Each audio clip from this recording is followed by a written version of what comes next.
Donc pour importer votre CSV, vous allez dans Nouvelle base de données, logique, vous créez votre truc, donc vous le donnez le nom que vous voulez. Oui, logique, ça existe déjà. Bon. Voilà. Et là, vous allez juste vous toucher à rien. Ici, vous allez dans Importer. Là, vous prenez votre fichier. Bon, moi, c'est un fichier CSV. Il faut juste que je le trouve. Voilà, c'est ça. Et là, vous vérifiez, déjà vous vérifiez si les colonnes sont bien séparées par une virgule. Normalement, ça devrait être le cas, mais parfois c'est des points-virgules. Donc vous allez dans votre fichier, vous regardez. Donc moi, c'est bien des virgules, donc ça va. Et le reste, vous y touchez pas. Et ici, il faut cocher ça. En gros, c'est juste que ça, sinon ça va être dupliquer cette ligne. Mais du coup, vous cochez ça. Importer. Ça peut prendre un peu de temps, voilà. Et là, pour regarder le truc, vous allez ensuite aller ici. Et là, vous avez tout. Donc, ce que je vous conseille de faire, c'est de créer une autre colonne. Une colonne ID pour avoir une clé primaire. Donc, pour faire ça, vous allez dans... vous allez où déjà? En structure. Et ici, vous faites ajouter une colonne. Donc, de préférence en début de table, mais vous le faites où vous voulez, bien sûr. Là, vous l'appelez ID. Bon, vous n'êtes pas obligé de le faire, hein, mais c'est mieux quand même. Ça, en gros, ça va le faire automatiquement. Pour le dire que ça le fasse automatiquement. Si vous mettez 6, en vrai, ça devrait passer. Et là, après, vous pouvez aller dans Parcourir et vous avez tout votre truc. Par défaut, ça fait 25 lignes par 25 lignes, mais vous pouvez mettre tout aussi, 500 lignes. Ça charge un peu, mais bon. C'était mauvaise idée. C'est bon. Et là, après, vous pouvez direct éditer ou supprimer les trucs. Par exemple, là, vous pouvez aller sur éditer. Par exemple, je sais pas, vous l'appelez différemment. Vous pouvez changer le titre, vous pouvez changer plein de trucs. Et ça le met à jour automatiquement. Donc après, pour l'utiliser et pour faire votre projet, il vous faudra 3 fichiers. Enfin, ou 2, techniquement, il y a le CSS, mais plus l'important, c'est le index.html. Enfin, un fichier HTML et un fichier PHP. Donc pour le fichier HTML, c'est juste la page que vous aurez au début. Donc moi, c'est... et pour accéder, du coup, faites le truc. Index.html, voilà. Alors, je suis l'extension qui met tout en... Voilà, moi ça correspond à cette page où j'ai un bouton qui ensuite m'enverra à la page PHP. Alors ces fichiers, vous les mettez dans htdoc. Hein. Je vous conseille de faire un sous-dossier, c'est ce que j'ai fait. Et ensuite, vous pouvez accéder, vous ferez juste slash le nom du sous-dossier et après le nom du fichier. Donc index.html.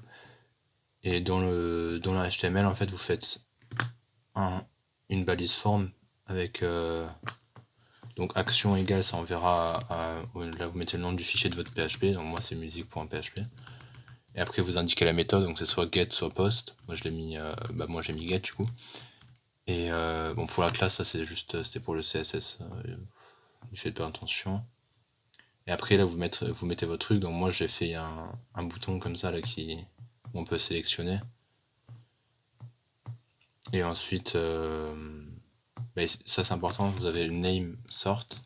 Donc en gros ici dans votre PHP, ça va récupérer ce sort. Donc moi par exemple, si je le mets en tant que langage, que je fasse Go, ça va tout trier par la langue. Donc ici allemand et après anglais. Bah, voilà quoi. Dans votre PHP, vous commencez par mettre ça là. Donc ça c'est exactement ce qu'on a fait dans le TD en cours. C'est un copier-coller. C'est juste pour vous connecter. Donc vous mettez MySQL, host, localhost. Là, vous mettez le port. Donc normalement vous avez l'utilisateur qui s'appelle NSI qui a le mot de passe 1, 2, 3, 4. Parce qu'on l'a fait en cours, mais si vous l'avez pas fait, vous n'étiez pas là. Vous pouvez le faire en... Vous allez dans la page d'accueil, compte utilisateur. Donc moi je l'ai ici, hein. Oui, voilà, NSI. Et vous pouvez créer... ouais, voilà, ajouter un compte utilisateur. Et là en gros vous mettez juste le nom. Ici vous laissez comme ça et vous mettez un mot de passe 1, 2, 3, 4. Ouais, ça me dit que je l'ai déjà, logique.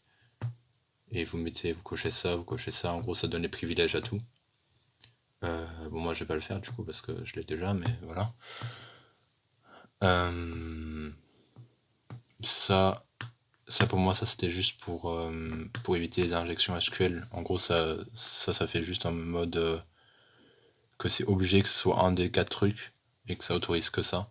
Parce que sinon en gros quelqu'un peut mettre des injections SQL, donc en gros par exemple dans l'URL au lieu de mettre langage je vais mettre je sais pas, drop table langage du coup, si j'arrive à l'écrire. Et en gros ce que ça ferait si j'aurais pas cette sécurité, c'est qu'en gros ça va me supprimer ma base de données, donc c'est pas ouf. Donc mieux vaut mettre une base, une sécurité, mais après je sais pas si le prof il attend ça de nous ou pas. Et en gros ça c'est important, du coup je mets une comment ça s'appelle, une variable, un truc j'ai oublié comment ça s'appelle, mais et je l'associe à getSort. Donc getSort en fait ça correspond juste à ce que je lui envoie, donc par exemple ça va être soit artiste, langage, genre, année, ça va être un des 4 trucs. Et en gros si là par exemple je mets artiste, ici ça va mettre artiste. Donc techniquement on n'est pas obligé de faire ça, on pourrait écrire getSort à chaque fois, mais bon c'est très chiant. Du coup vous faites ça en gros. Là c'est juste pour trier, tout afficher. Ici en gros STMT c'est un raccourci pour statement, et ça donne le résultat brut en fait de ça. Je sais pas si on est obligé de le faire dans chaque projet ou c'est juste pour le truc que moi j'ai fait, parce que je l'ai fait avec ChatGPT aussi, hein, bien sûr. Mais en gros ça donne juste le résultat de ça en fait, ça l'associe à STMT. Et ici cette ligne là ça c'est pour le mettre en tant que tableau. Donc ça dépend de ce que vous voulez faire. Moi je voulais faire un tableau comme ça. Si vous voulez faire un autre truc, demandez à ChatGPT honnêtement. Après dans votre PHP vous mettez en fait dans votre PHP vous mettez un HTML, donc le doc, vous mettez ces balises, hein, doctype, c'est la même chose que dans les HTML normaux. Donc vous mettez tous vos trucs. Ici j'ai mis c'est juste le logo et le texte, donc ça là c'est juste j'ai mis une balise PHP dedans et j'ai mis sort. En gros tout ce que ça fait c'est ici ça va mettre artiste, c'est ce que je disais en gros, sort ça va correspondre au mot que je lui ai envoyé en fait. Donc par exemple si je lui aurais fait langage, ça affiche langage. Ça c'est juste du HTML, c'est pour créer les colonnes du tableau du coup. Et ici je parcours chaque truc et chaque valeur et je l'affiche. Bon ça après c'est un peu spécifique au tableau que moi j'ai fait. Ça dépendra de ce que vous faites. Voilà, donc ça c'est en gros pour toute la structure et tous les fichiers que vous avez à faire. Et voilà, donc moi ce que je peux faire en gros c'est... ce que le prof il attend de nous, je pense c'est un peu ça, c'est en gros juste un tableau, on peut trier. Après moi j'ai fait un truc comme quoi on peut télécharger les fichiers, donc ça c'est un truc en plus, mais après le problème que moi j'ai personnellement c'est que je vais pas pouvoir tout lui envoyer parce que j'en ai pour je sais pas combien de gigas, je crois que j'en ai pour 5 gigas ici. Je peux pas tout lui envoyer, mais bon après ça c'est un problème personnel, on s'en fout, mais voilà. Donc en gros c'est un peu ce qu'il attend de nous je pense, pas plus. Et aussi j'ai vu sur Pronote il avait mis qu'il fallait lui envoyer du coup le HTML, le PHP et le SQL. Donc je sais pas si je pense quand on peut pas lui envoyer le CSV, on est obligé de lui envoyer un fichier SQL. Mais ça, c'est pas grave parce que vous pouvez aller dans votre base ici. Je vais le faire carrément pour mon truc, parce que je l'ai pas encore fait, je crois. Oh, putain, ça charge. J'ai fait crash le truc, super. Voilà, donc là on peut aller sur exporter. Vous lui donnez un nom, peu importe, hein, ça va être musique.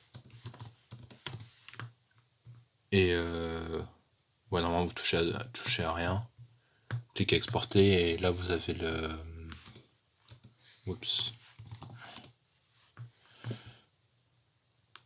En fait, nouveau modèle, là c'était pas obligé de faire ça, c'était inutile, vous n'êtes pas obligé de faire ça. Peu importe. Et là vous avez votre fichier converti. Donc ça c'est ce que vous enverrez au prof probablement. Bon, ça c'est des commentaires je pense pour les enlever. Ou les garder en soi, ça change rien. C'est juste...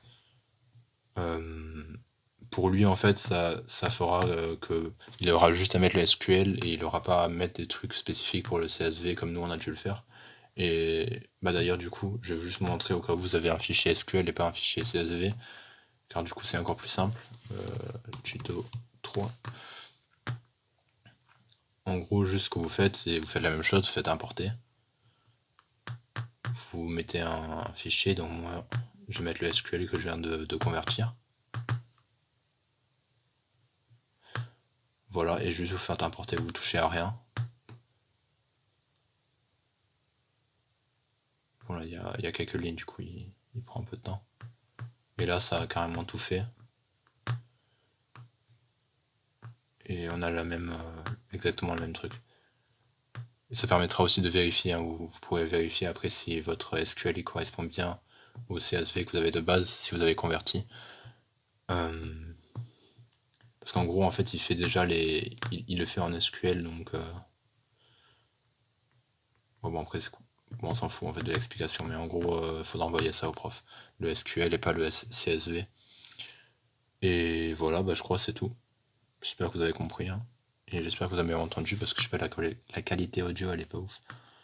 Mais voilà.